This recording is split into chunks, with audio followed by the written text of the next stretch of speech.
De regreso a su programa Criterios, hoy estamos con el doctor Luis Emilio Rondón. Él es rector del Consejo Nacional Electoral, además profesor universitario.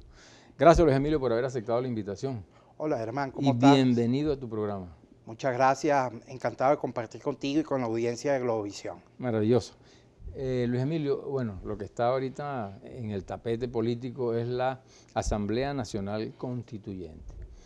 Y sobre todo lo que son las bases comiciales y quién convoca y quién tiene la iniciativa. En este caso el presidente llamó y convocó la Asamblea Nacional Constituyente. ¿Cuál es el caso concreto a tu criterio de si es posible solamente la iniciativa o solamente y también la convocatoria o no? ¿Cómo no, Germán? Aprovecho, bueno, y lo primero que te hago la distinción en base a tu pregunta.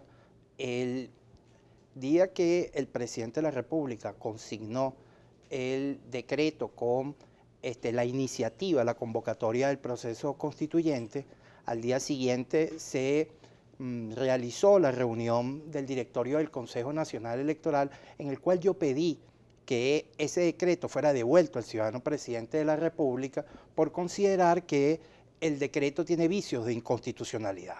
El primero de ellos, al revisarlo, el artículo 1 lo señala cuando el presidente atribuye o se atribuye la condición para convocar al proceso de la Asamblea Nacional Constituyente y a mi juicio y claramente señalado en el artículo 347 de la Constitución, eso es una facultad exclusiva al pueblo venezolano, que es el depositario del poder constituyente. Artículo número 2 del mismo decreto, luego señala que la elección de estos constituyentistas se haría por representación de sectores de la sociedad civil. Cuando hablamos de sectores, hablamos del principio antagónico a la universalidad. La universalidad es el que todos los venezolanos participemos en el proceso. Cuando hablamos de sectores... ¿Por qué tú crees que es excluyente?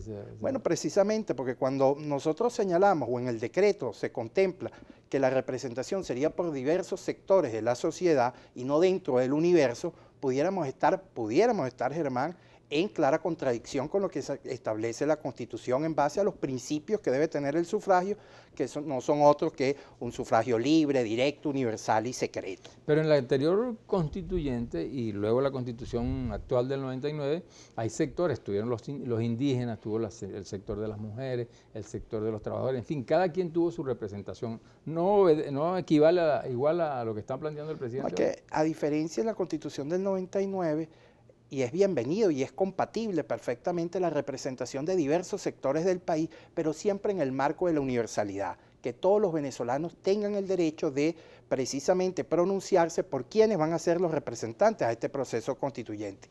Como te decía, es fundamental, a nadie distinto, primero lugar al pueblo venezolano es quien puede convocar a este proceso de Asamblea Nacional Constituyente y segundo, el materializar por sectores pudiera ser una clara contradicción al texto constitucional. Sin embargo, bueno, como te decía, yo inclusive dentro del Poder Electoral solicité que fuera devuelto el decreto.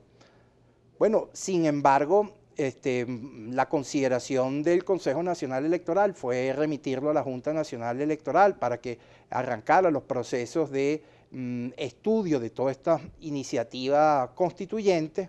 Sin embargo, al día de hoy, es realmente poco lo que puede adelantar el Consejo Nacional Electoral acerca de esta iniciativa, que por eso lo resalto entre comillas, iniciativa, porque bueno, estamos a la espera de que los propios promotores de la solicitud consignen al Poder Electoral las bases comiciales que son muy importantes, Germán, porque como tú lo debes recordar, ahí se contemplan todos los aspectos inherentes a cómo sería esa elección de los constituyentistas. O sea que aún no se ha dado inicio al proceso constituyente hasta tanto el CNE no tome la decisión de ya someter pues, a la revisión del cuerpo, claro. Exactamente. No, bueno, como te decía, es muy poco lo que se puede adelantar al día de hoy a esta iniciativa del presidente porque no están las bases comiciales, que son todos los aspectos de funcionamiento, forma de elección de los constituyentistas, mecanismos, cómo sería esa representación, tiempo de funcionamiento, todos los aspectos inherentes al desarrollo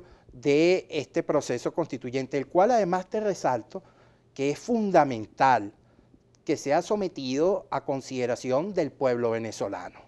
En esto, yo quisiera hacer la siguiente, además, explicarle, porque como está toda esta polémica generalizada sobre los distintos o la aplicación de estos preceptos constitucionales, es muy importante evaluar de dónde venimos para entender para dónde vamos.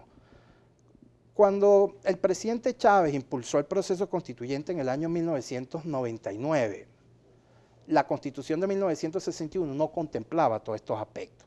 Eso es lo que establecen algunos para decir que ya esa convocatoria se soslaya, por decirlo de alguna manera, o sea, ya se entiende que lo puede hacer directamente el que tome la iniciativa. Es todo lo contrario, Germán, es todo lo contrario. Precisamente, no estando reflejado en la Constitución, se hizo uso de la ley de participación política de aquel entonces, y sobre esa base la antigua Corte Suprema de Justicia, bueno, materializó lo que corresponde al poder del ejercicio soberano del pueblo, ese ejercicio del poder originario constituyente, y sobre esa base se sometió a consulta la procedencia de este proceso. Ahora, en esta oportunidad tenemos claramente desarrollado en un capítulo 3 artículos lo que corresponde a el proceso de la Asamblea Nacional Constituyente, artículo 347, que es el primero y que señala de la convocatoria, pudiéramos decirle, y claramente señala la convocatoria. Este proceso electoral corresponde al depositario del poder originario constituyente, que es el pueblo venezolano. ¿Quién puede convocar al proceso constituyente? Luego el 348, Germán, discúlpame, luego el 348 te señala quiénes son los titulares de la iniciativa. El presidente de la República, de la iniciativa a la convocatoria, el presidente de la República, la Asamblea Nacional en sus 2/3 partes, los consejos municipales en sus 2/3 partes en cabildo, y el 15% del registro electoral. Y ese es un buen ejemplo para nosotros reflejarle al pueblo venezolano que si, por ejemplo, esta iniciativa viniera del 15% de los venezolanos del registro electoral, también no pudiera ese 15% decidir por el restante cuerpo electoral del 85%. Tiene que ser sometido a consideración del pueblo la convocatoria y las bases comiciales, que estas bases comiciales, como te decía, son los aspectos del procedimiento a través del cual se sometería la ejecución de la constituyente. Y luego de elegidos los constituyentistas, procurado, culminado el trabajo de los constituyentes, bueno, sometido nuevamente a consideración del pueblo venezolano ese trabajo y esa aprobación del texto. Es muy importante recordar, si en la Constitución del 61, que hablábamos de una representación o de una democracia representativa, se pasó y se materializó a través de el pueblo como originario del poder constituyente, bueno, sería un contrasentido, Germán, que en una democracia que se desarrolla participativa y protagónica, se avance un proceso constituyente sin la participación del pueblo y sin el protagonismo del pueblo. Te decía, preguntaba Luis Emilio, si eso procede, pues, el CNE establece que es de esa manera y no hay que hacer convocatoria, consulta al pueblo. ¿Qué tienen que hacer los que en este caso están en contra? Bueno, vamos a hacer algo, vamos a escuchar unas preguntas que nos hacen desde la calle y seguimos con esta pregunta luego. ¿Cómo se van a ver las personas que tienen la altísima responsabilidad de decidir el destino de 30 millones de venezolanos y los que pronto vendrán más? Va a haber elecciones este año de gobernadores, alcaldes o de presidente de la República. Yo creo que esa es la única forma de que haya paz social. Parar las elecciones, retardarlas, lo que hace es más conflictividad social.